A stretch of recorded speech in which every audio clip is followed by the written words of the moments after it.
are simply reaping off of what my generation played with. And I have to tell you, you wouldn't know this so much because you would have been a baby at the time, but you are speaking to one former open lady. We're talking like majorly open. I'm not the same woman sitting here on this set as what I was when you were a little tiny baby. I grew up going to church camp and singing an amazing song.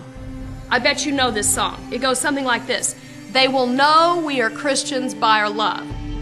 I built my early life on the concept that my job was to figure out this love and to live open-minded, open to other people and expressing that love.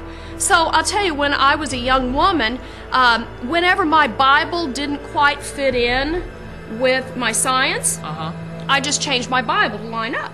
When I went to anthropology class and they started talking about ancient people groups and I couldn't figure out how we'd get Adam and Eve into that, hey, I just said Adam and Eve was a really good myth that helped us to learn important things. Seems reasonable, doesn't it? Yeah.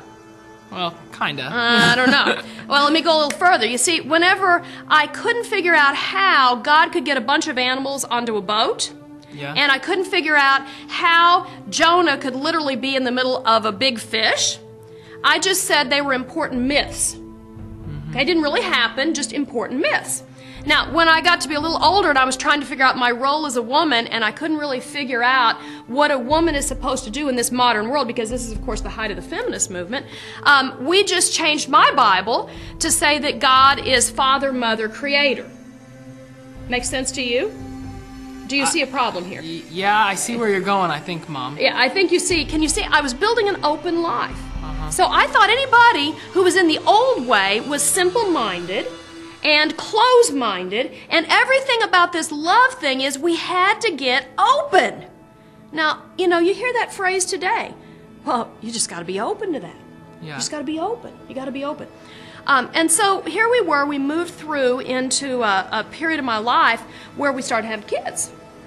And I had already built this open thing, but I desperately wanted to raise you and your brothers and sisters right. And I remember how some of these things were beginning to unravel for me, because I began to see some clash between our culture and what I wanted in our home and what I knew to be the truth of God's Word. These were difficult days for me, because it's almost like everything I built my foundation on slowly began to unravel. But you know, these kinds of clashes, you know, where I would just hit into questions, not know what to do with all my open ideas and the fact that I love Jesus. I was not a bad lady, Luke, but I was a very confused person. And it began to get to a collision point, to the point where I didn't know what to do with my Bible anymore. Because you see, the end result of taking things apart is that after so long, there's nothing to build on.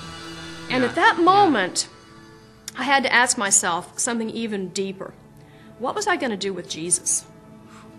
Because if I couldn't trust His Word in the red, then what was this thing I was living for? You know, what open did I have left?